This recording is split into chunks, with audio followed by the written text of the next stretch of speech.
আমাদের পশ্চিমবঙ্গ রাজ্যটা এতটা খারাপ আমি জীবনে কোনোদিন কল্পনা করিনি। কালকে ছিল দোল পূর্ণিমা। তখন কটা বাজবে? আমরা কাজ ছুটি করে সেই ৬টা ১০-১৫ বাজবে। কাজ ছুটি করে বাড়ি আসছিলাম।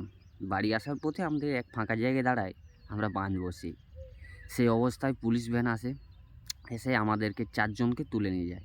মানে আমাদের কি অপরাধ? আমরা কি ওই কাজ ছুটি করে কাজ ছুটি করে বাড়ি আসছিলাম আর ওখানে বাঁধ বসছিলাম, সেটাই কি আমাদের অপরাধ?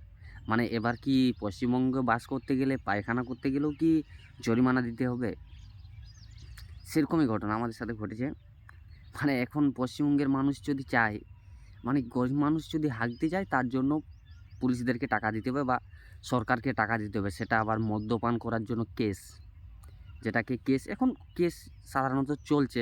কারণ এই যে যুবসাথী প্রকল্প চালু হয়েছে, এই যে এত টাকা মানুষের খাতায় আসবে ১,৫০০ করে, কোথায় পাবে? সরকার কি টাকা ছাপাচ্ছে? টাকা ছাপায়নি। তাহলে সেই গরিব মানুষেরই মারছে আর গরিব মানুষকেই দিচ্ছে। যাই হোক, দিয়ে আমাদেরকে, আমরা তো মদ্যপান কিছু করি না, আমরা কাজ থেকে বাড়ি ফিরে আসছিলাম, ওখানে বাঁধ বসেছিলাম। সে অবস্থায় তুলে নিয়ে গেছে, আমাদেরকে থানাতে নিয়ে গেছে। থানাতে নিয়ে গিয়ে ওখানে কি বলবো, এত জঘন্যভাবে থানাটাকে আমরা এত সম্মান করি, আর উনি থানাটাকে এত জঘন্যভাবে মানে উনি থানাটাকে কি মনে করেন আমি জানি না। কিন্তু আমাদের কাছে থানাটা আমরা অনেক সম্মান করি। দিয়ে আমাদেরকে ওখানে লেগে বলছে তোদেরকে ছেড়ে দেবো, দিয়ে সই করতে বলে আমরা একটা কাগজে সই করি। দিয়ে সই করার পর বুঝতে পারি যে ওখানে লেখা আছে আপনাকে মদ্যপান করা অবস্থায় তুলে নিয়ে আসা হয়েছে, তার জন্য আপনাকে ১,০০০ টাকা জরিমানা করা হচ্ছে। দিয়ে সেটা না হয় বাদই দিলাম, ১,০০০ টাকা জরিমানা করা হয়েছে। তা আমাদের কাছে কোনো টাকা পয়সা কিচ্ছু নেই, আমরা কাজের থেকে বাড়ি আসছিলাম। দিয়ে আমাদেরকে ওখানে আবার একটা উকিলবাবু আছে থানার মধ্যেই।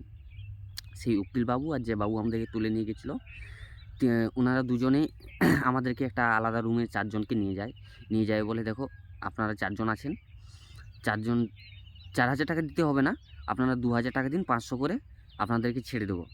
ঠিক আছে, ও কথা বলে আমাদের কাছে কোনো টাকা নেই। তাহলে কী টাকা দিব, কোনো কিছু চিন্তা ভাবনা, বলছে আপনারা বন্ধু-বান্ধব যাকে পারেন ফোন করুন, টাকাটা জোগাড় করুন। ঠিক আছে, ওই অবস্থায় কোনো কিছু, আর আমরা কি বলবো, আমরা কালকে কাজের থেকে বাড়ি আসছিলাম, আর মদ খাওয়ার কথা তো ধারণার বাইরে। তাও স্যারকে বলি যে স্যার আমরা মদ খাইনি। দিয়ে বলছি চল থানাতে গিয়ে মেশিনে চেক করব। দিয়ে থানাতে না কোনো মেশিনে চেক করে না, শুধু ডাইরেক্ট ১,০০০ টাকার জরিমানা। দিয়ে শেষবেলায় যখন ১,০০০ টাকা দেওয়ার হয়নি, তখন বলছে ৫০০ টাকা দিয়ে চলে যা। মানে এটা কি পুলিশদের টাকা ইনকাম করার সহজ উপায়? গরিব মানুষকে হ্যারাসমেন্ট করাটা। একটা মানুষ কাজে যাবে, সারাদিন ৫০০ টাকা ইনকাম করতে পারে না, ২০০ টাকা ইনকাম করতে ১২ ঘন্টা কাজ করতে হয়।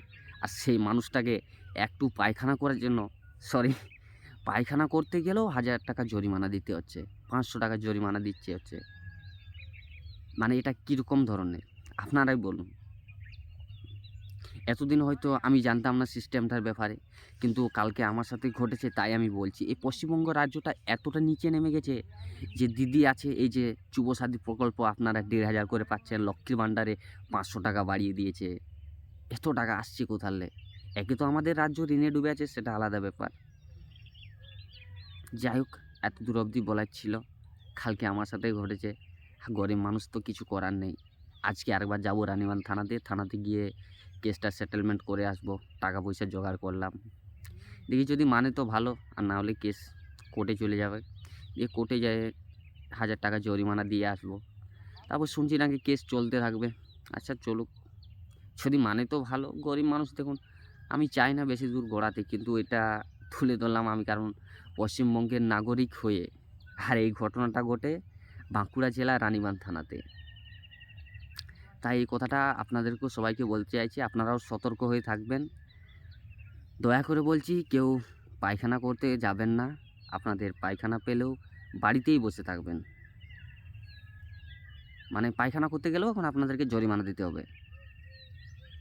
আগে সিস্টেম যে কী ছিল সেটা জানি না, যে গাড়ি ফাড়ি কেস, সেটা ফাঁকা রাস্তায় হেলমেট না থাকলে, লাইসেন্স না থাকলে সেটা কেস দিই, সেটা সাধারণত ব্যাপার, সেটা দেওয়ার অধিকার আছে। কিন্তু মানুষ যে বাড়ির থেকে বেরিয়ে পায়খানা করতে যাবে তার জন্য কেস এখন। এটা কীরকম কেস আমিও জানি না, কত ধারা কী সব। তো আপনারা কেউ যদি জানেন আমাকে অবশ্যই কমেন্ট করে জানাবেন। কিন্তু আমি থানাতে আমার এতটা হাসি পেয়েছিল ধারণার বাইরে।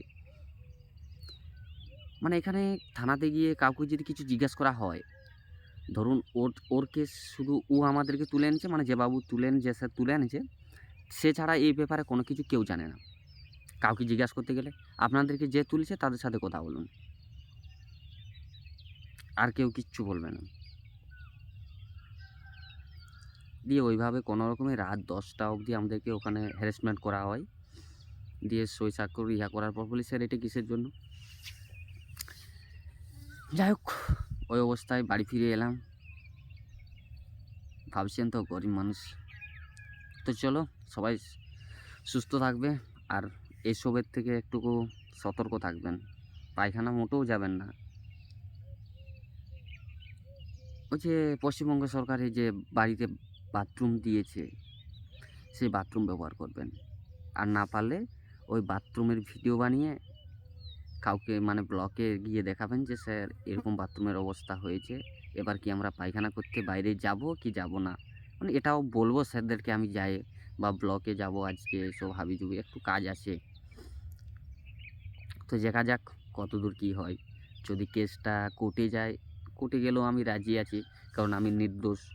আমার অপরাধ এতটুকুই, কাজ থেকে ফিরে আসার সময় পায়খানা গেছিলাম। তো ভিডিওটা এখানে শেষ করছি। সবাই ভালো থাকবেন, সুস্থ থাকবেন, সুরক্ষিত থাকবেন, আর এইসবের থেকে বেঁচে থাকবেন।